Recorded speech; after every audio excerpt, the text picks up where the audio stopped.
Kita masuk dalam pemberitaan sabda Tuhan. Firman Tuhan yang menjadi perenungan kita minggu ini dari Markus pasal 10 ayat 32 sampai 45. Ada dua perikop. Mari kita berdoa untuk pemberitaan sabda Tuhan. Kita berdoa. Saat ini kami datang ke hadapan hadirat-Mu ya Tuhan, dalam kerinduan kami untuk mendengar merenungkan firman Tuhan.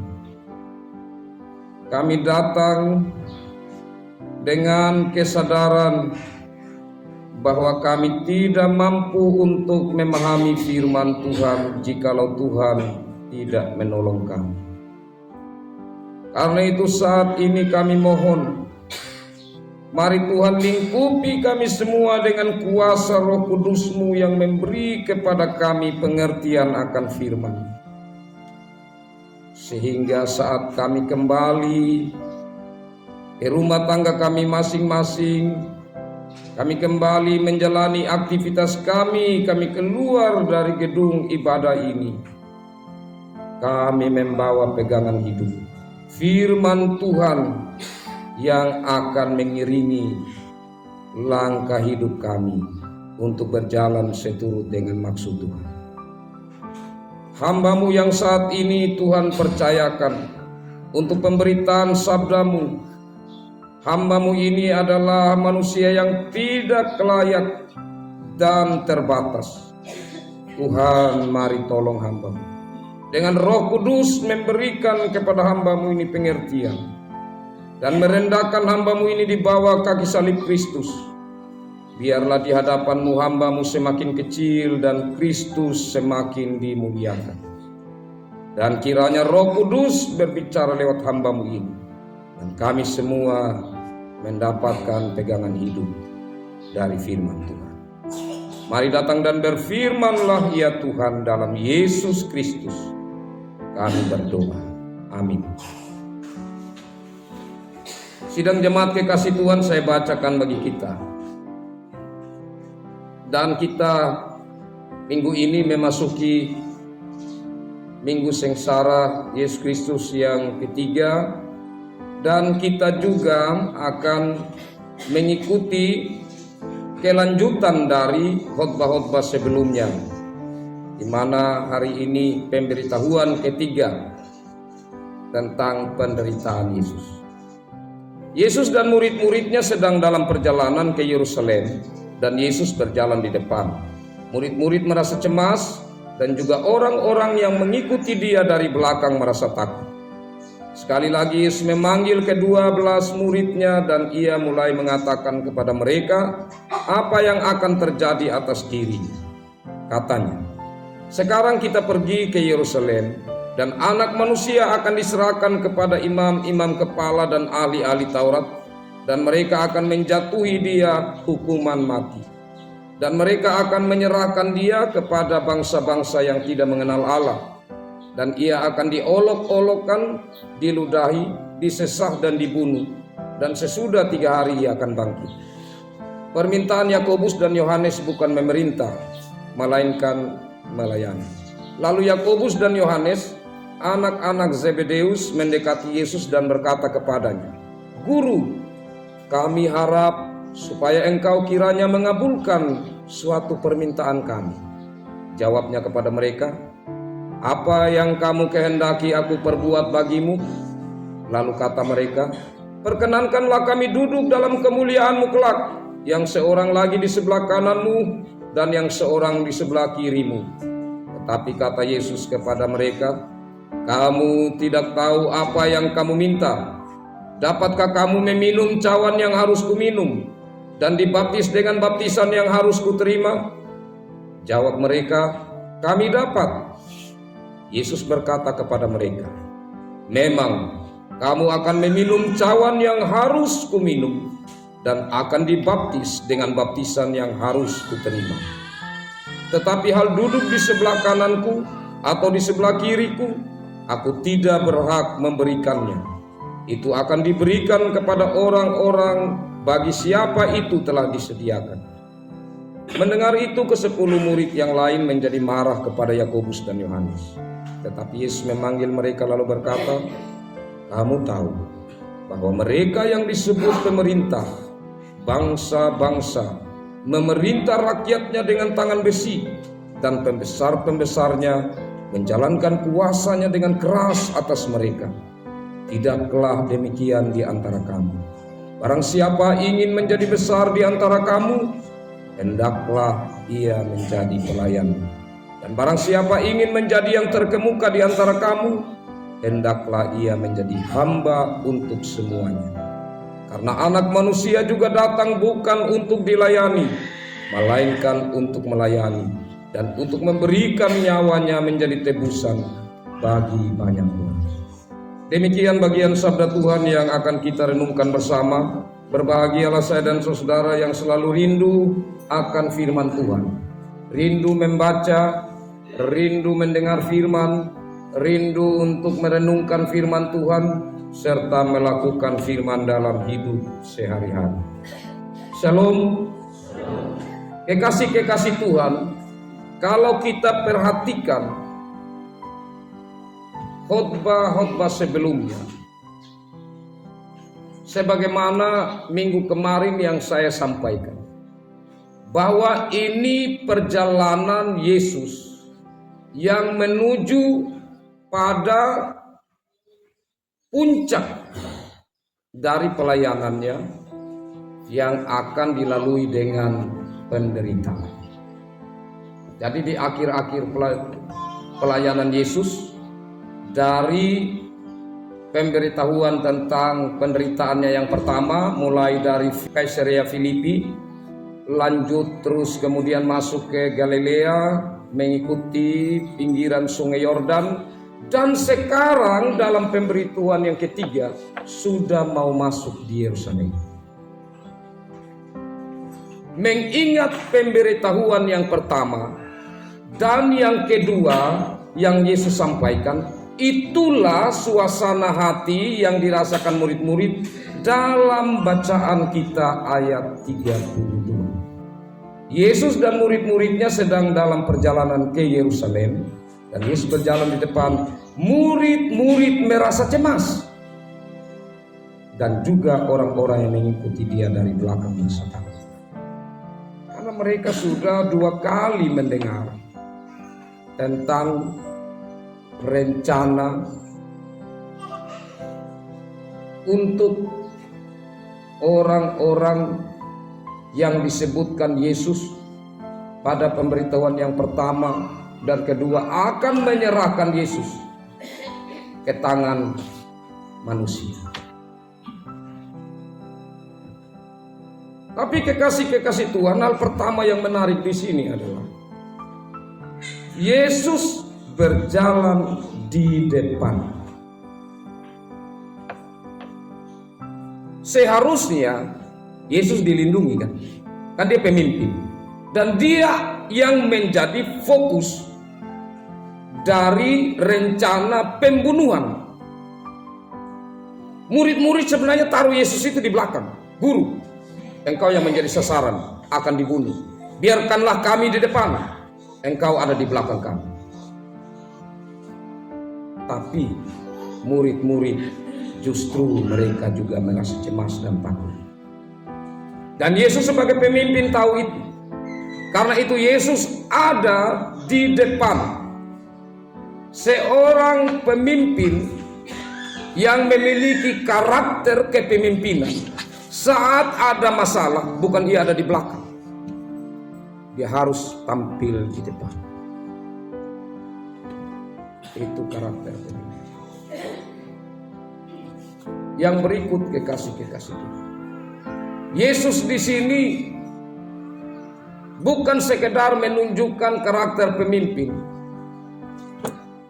yang kalau ada masalah itu ada di depan.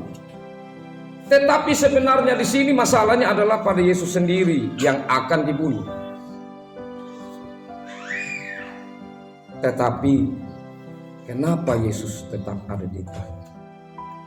Ini menunjukkan bahwa komitmen untuk setia menjalankan kehendak Bapa tidak dapat diganggu dengan hal apapun. Termasuk sebagai manusia sejati, tentu Yesus merasakan pergumulan yang tidak mudah untuk menghadapi. Mari kita lihat dari sisi murid-murid. Mereka ini murid-murid yang sebenarnya juga kalau dari sisi lain, saya katakan tadi, mereka harus membela gurunya, pemimpinnya. Sebenarnya mereka justru panggilan sebagai murid yang rela mati. Mereka harus ada di depan melindungi guru mereka. Tetapi mereka tidak memiliki inisiatif, tidak memiliki gerakan hati untuk menempatkan Yesus di belakang dan mereka ada di depan. Nampaknya di sini mereka pun berpikir tentang keselamatan diri mereka. Mereka berpikir karena Yesus ini pemimpin akan ditangkap, maka mereka pun akan mengalami itu. Ini membawa kecemasan besar dalam hidup. Tapi hal yang paling mendasar kekasih-kekasih Tuhan, sebenarnya di sini tentu mereka masih ada dalam keraguan. Apakah benar guru mereka ini adalah Mesias? Kalau Mesias, kenapa dia harus lewat penderitaan? Mereka ada di dalam berbagai pergumulan yang bertentangan yang ada di dalam pikiran mereka. Dan bagaimana dengan orang-orang lain yang mengikuti dia dari belakang? Kenapa mereka pun merasa takut? Ada kemungkinan besar dalam ketidakmengertian para murid pada pemberitahuan Yesus yang pertama dan kedua, mereka tidak mengerti apa maksud Yesus dan menyampaikan nubuat bahwa dia akan menderita kelak. Kemungkinan besar murid-murid juga menceritakan atau menanyakan hal itu kepada orang lain, sehingga orang lain pun telah mendengar hal itu dan mereka pun menjadi takut. Kekasih-kekasih Tuhan, tapi Yesus tahu situasi hati mereka, karena itu dalam kalimat berikut di ayat 32. Sekali lagi Yesus memanggil ke-12 muridnya dan ia mulai mengatakan kepada mereka apa yang akan terjadi atas diri. Meskipun orang banyak kemungkinan besar saya katakan tadi sudah tahu situasinya, tetapi di sini sebagaimana pemberitahuan yang pertama, yang kedua, di kali yang ketiga ini Yesus kembali memanggil khusus lagi 12 orang muridnya ini dan menyampaikan hal ini. Pemberitahuan yang tidak jauh beda, tetapi saya katakan yang lalu bahwa dia menjadi semakin terang, semakin jelas. Ayat 33 katanya, sekarang kita pergi ke Yerusalem dan anak manusia akan diserahkan kepada imam-imam kepala dan ahli-ahli Taurat. Berbicara tentang Yerusalem, mereka sudah dekat dengan Yerusalem. Berbicara tentang anak manusia, ini kali yang ketiga dalam pemberitahuan Yesus mengatakan anak manusia. Dan ini tentu sebagaimana saya sampaikan yang lalu merujuk atau menunjuk pada dirinya sebagai manusia yang sejati, yang akan benar-benar merasakan apa itu penderitaan sebagai manusia. Selanjutnya diserahkan kepada imam-imam kepala dan ahli-ahli Taurat. Kalau yang lalu dalam pemberitahuan yang pertama kepada tua-tua, imam-imam kepala dan ahli-ahli Taurat. Kenapa hilang tua-tua di sini? Kenapa di sini hanya yang muncul adalah imam-imam kepala dan ahli-ahli Taurat? Nah, kekasih-kekasih Tuhan, karena imam-imam kepala dan ahli-ahli Taurat ini mereka yang masuk di dalam yang namanya Sanhedrin. Apa itu Sanhedrin? Sanhedrin itu mahkamah agama. Mahkamah agama yang kalau ada masalah berhubungan dengan agama, maka orang yang bermasalah itu akan diperhadapkan ke mahkamah agama yang namanya Sanhedrin. Dan Sanhedrin itu terdiri dari dua kelompok yang ada di situ, yaitu kelompok imam-imam kepala dan kelompok ahli-ahli Taurat. Tidak ada tua-tua. Jadi di sini sudah semakin jelas Yesus akan diserahkan oleh siapa. Nah, kekasih-kekasih Tuhan, kalau masalah Yesus, masalah agama, maka Sanhedrin bisa memutuskan, karena itu kewenangan mereka. Tapi kalau masalah politik, Tidak bisa. Kalau Yesus diputuskan secara agama, pasti kemudian bebas. Tetapi yang mereka inginkan, Yesus harus dibunuh.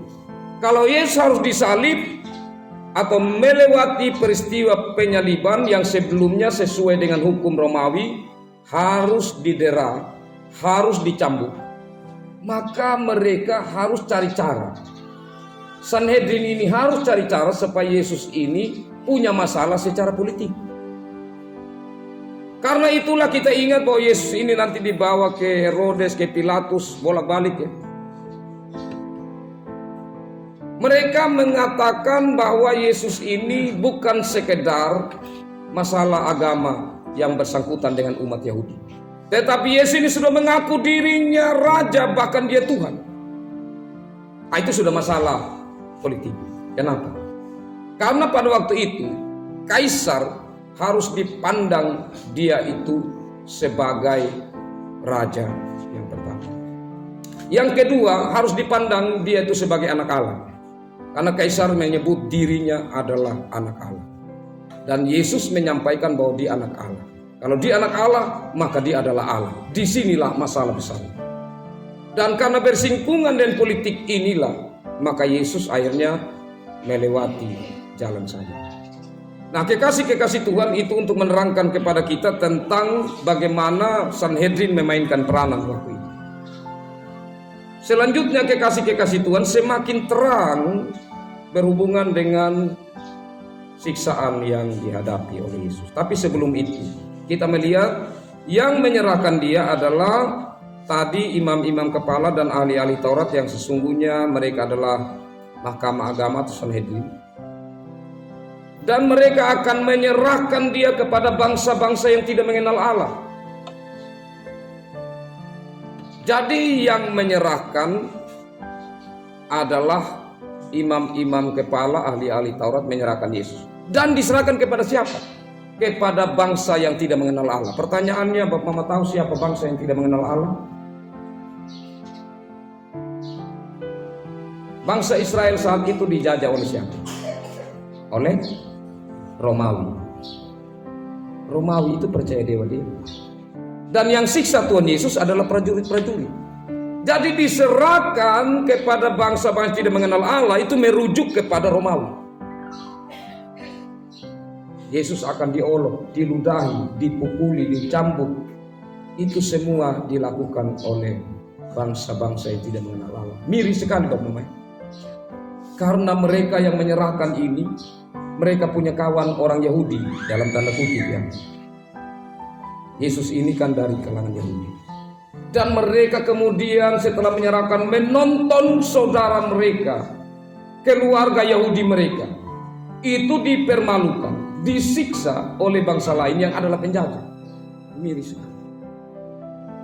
Berarti di sini kekasih-kekasih Tuhan, satu emosi yang sudah sampai di tingkat tinggi. Itu luar biasa. Emosi karena apa? Sebenarnya emosi karena iri hati, emosi karena tidak mau terima ditegur oleh Yesus, dan berbagai kebaikan-kebaikan yang dilakukan oleh Yesus yang membuat mereka merasa sedikit tersingkir.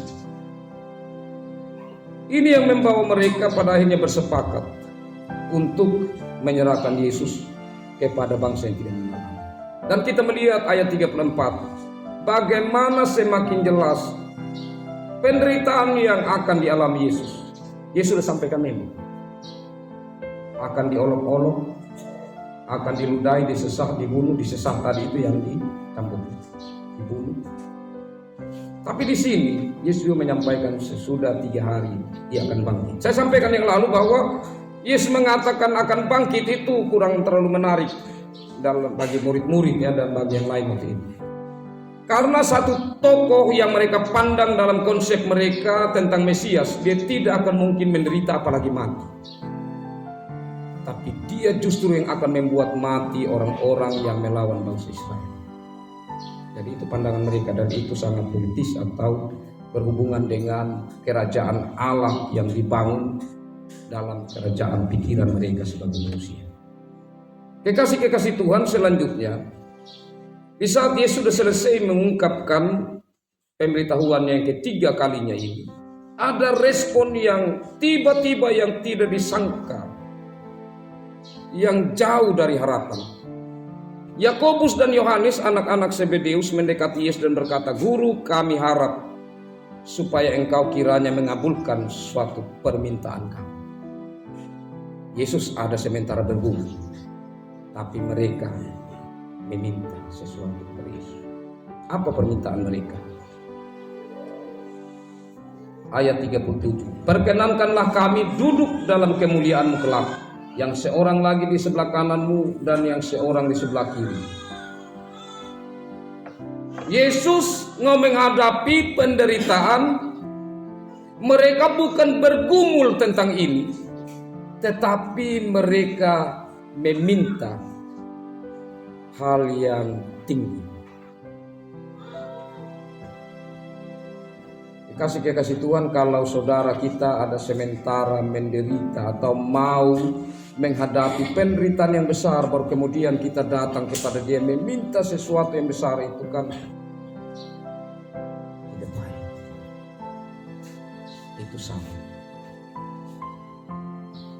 Tapi tentu di sini kalau mereka memberanikan diri untuk menyampaikan permintaan ini, ada maksud.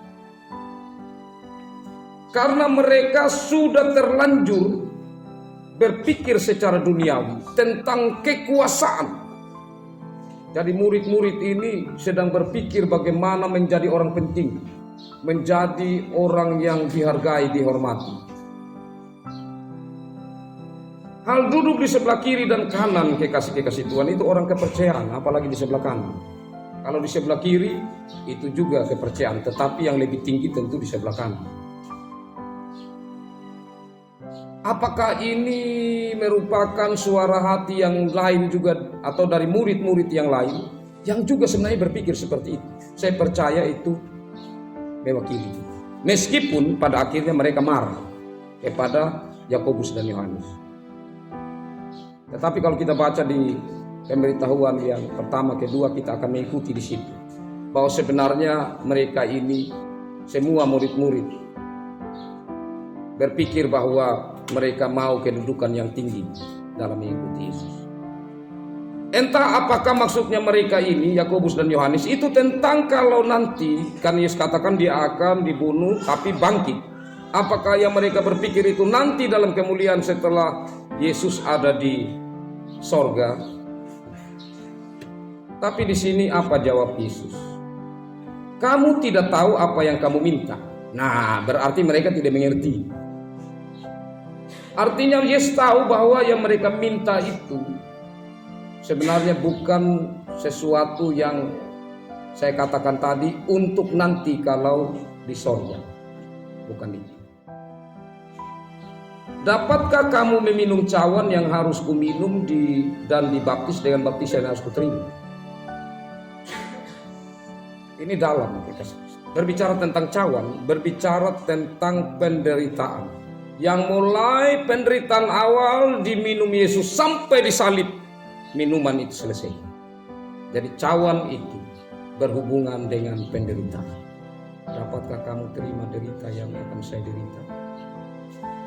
Yang kedua, dapatkah kamu terima baptisan yang ku terima? Nah, baptisan itu yang bagaimana? Baptisan itu adalah Yesus setelah menderita akan mati, dan dia akan turun ke dalam dunia orang mati, ke alam maut, dan dia mengalahkan kuasa maut, dan kemudian dia bangkit. Jadi baptisan itu baptiso, diselamkan, ditenggelamkan, artinya turun bersama-sama dengan Yesus dalam kematiannya, dan kemudian bangkit bersama-sama dengan Yesus dalam kebangkitan. Itu makna baptisan. Jadi kita dapat pahami di sini kata cawan dan baptisan.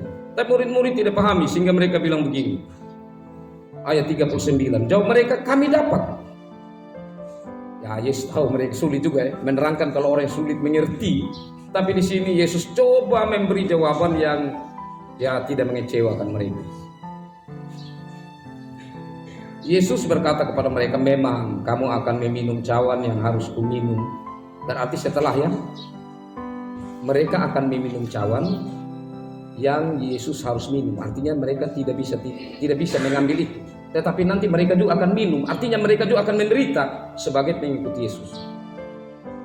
Dan akan dibaptis dengan baptisan yang harus kuterima.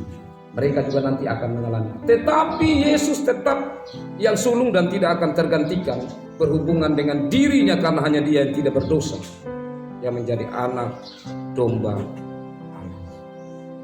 Nah, kekasih-kekasih Tuhan, kalau kita melihat akhirnya ya mereka tidak mengerti juga, tapi akhirnya mereka mengungkapkan isi hati mereka, isi pikiran mereka dengan marah kepada Yakobus dan Yohanes. Itu di ayat 41. Dan kemudian Yesus mengatakan tentang bagaimana untuk menjadi orang yang terkemuka, ya. Ayat 44. Dan barang siapa ingin menjadi yang terkemuka di antara kamu, hendaklah ia menjadi hamba untuk semuanya. Wah, ini bertolak belakang dengan yang mereka pikirkan. Bagaimana saya mau terkemuka, saya jadi hamba? Tapi pada akhirnya nanti mereka mengerti. Mereka mengerti maksud Yesus karena pasti kitab ini ditulis setelah Yesus sudah naik ke surga. Mereka akan mengerti kalimat Yesus ini saat mereka renungkan kembali, oh benar, bahwa Yesus meninggalkan kemuliaannya, mengosongkan dirinya, datang ke dunia mengambil rupa manusia, bahkan lahir di kandang yang hina. Benar-benar menempatkan dirinya sebagai yang hina,